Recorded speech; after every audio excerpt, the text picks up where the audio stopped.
जय श्री राधे राधे राधे साथियों। आज फिर एक सामने प्रश्न आया है और पूछा है उसमें कि आप बताने का प्रयास कर रहे हैं कि जो श्री बलराम जी ने तालवन में धेनुकासुर का वध किया था उसका पूर्व जन्म क्या है। तो साथियों ये प्रश्न पूछा है, मैं इसके प्रश्न का उत्तर देने जा रहा हूँ। जिन्होंने प्रश्न किया वो भी सुन रहे होंगे।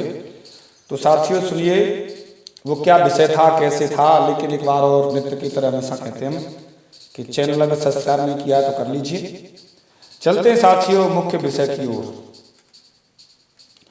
साथियों जिन्होंने प्रश्न किया है बहुत ही अच्छे हैं वो, और हमेशा प्रश्न करते रहते हैं, उनको धन्यवाद साथियों। और ये ज़्यादातर कई महापुरुषों ने बताया है, उसे हम भी बताने जा रहे हैं कि धेनुकासुर का पूर्व जन्म क्या था, कैसे धेनुकासुर बना और क्या कारण था। तो साथियों सुनिए धेनुकासुर का पूर्व जन्म।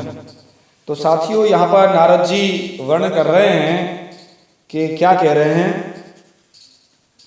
कि एक समय की बात है, विरोचन कुमार बलि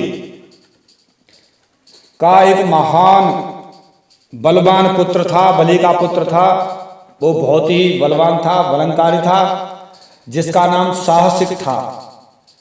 वह 10,000 स्त्रियों के साथ एक साथ अन्य रूप बनाकर गंधमादन पर्वत पर विहार कर रहा था। वहां वन में नाना प्रकार के वाद्य यंत्र बज रहे थे। बड़ा दिव्य स्वरूप प्रकट किया था उसने, बड़ी शक्ति थी उसमें, और रमणियों के नूपुरों का महान शब्द होने लगा, दिव्य वाद्य यंत्र बजने लगे। तो इस तरीके से वो अपने अपने तरीके से दिव्य रूप धारण करके विहार कर रहा था और बड़ा उत्सव मना रहा था, जिससे उस पर्वत की कंदरा में कृष्ण का, श्री कृष्ण जी का चिंतन करने वाले दुर्वासा ऋषि जी का ध्यान भंग हो गया।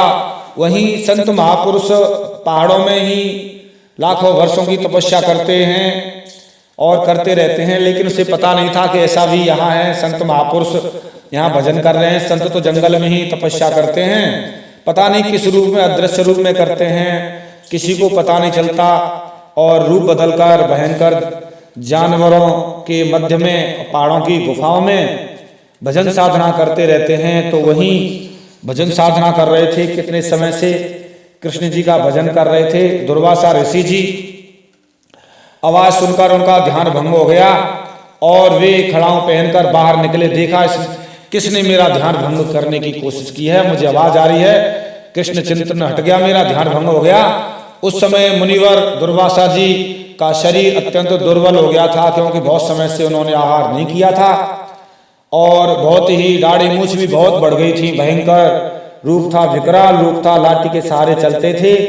क्रोध की तो महान मूर्ति थे, राशि थे, क्रोध तो उनके आगे ही रखा रहता था साथियों, और अग्नि के समान तेजस्वी जान पड़ते थे। ऐसा लगता था कि तपस्या के रूप के कारण बड़े तेजस्वी हैं, जला देंगे, भस्म कर देंगे। तो दुर्वासा ऋषि जी उन ऋषियों में से हैं जिनके साप के भय से सारा विश्व कांपता रहता है साथियों।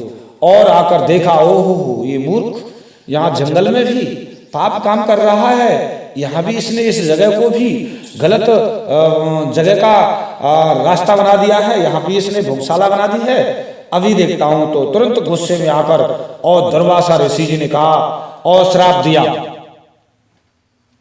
कहा, अरे मूर्ख, हे दुर्बुद्धि असुर, तू गधे के समान भोगा सकता है, इसलिए जा गधा हो जा।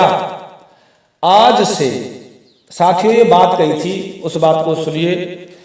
आज से 4 लाख वर्ष बीतने पर भारतवर्ष में और दिव्य मथुरा मंडल के अंतर्गत पवित्र तालवन में जा, गधा बन जा।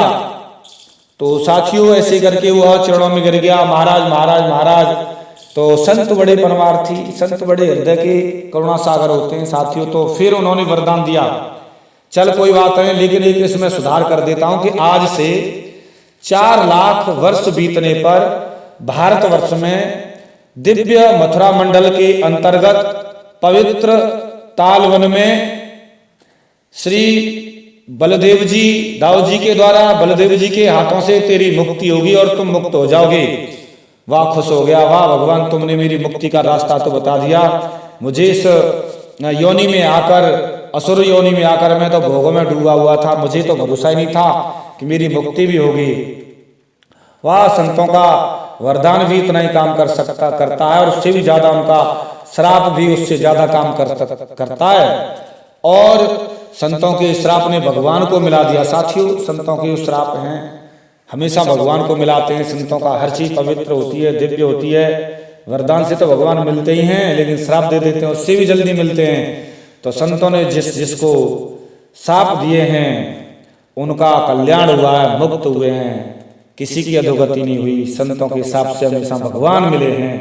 तो इसी प्रकार साथियों, नारद जी कहते हैं उस श्राप के कारण श्री भगवान श्री कृष्ण जी ने बलराम जी के हाथ से उसका वध कराया था और वही धेनुकासुर बना था, वही साहसिक धेनुकासुर बना था। तालवन में रहता था, कंस का परिकर था।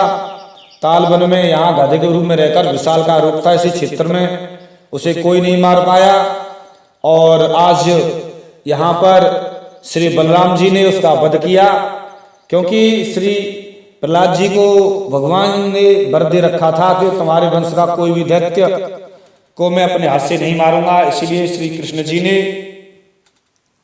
धेनुकासुर को श्री बलराम जी के हाथों से मरवाया और वध कराया। तो साथियों, यहाँ पर ये प्रश्न का उत्तर आपका पूरा हुआ, मैंने दिया है। फिर भी कोई सही समझ नहीं आती है तो जरूर कमेंट करना। कमेंट वही करें जिन्होंने शास्त्रों का थोड़ा बहुत अध्ययन किया, अन्यथा वो चीजें समझ नहीं आती हैं। तो साथियों, मिलता हूं किसी एक विशेष गहरे रहस्य के साथ में। तब तक के लिए जय श्री राधे राधे राधे।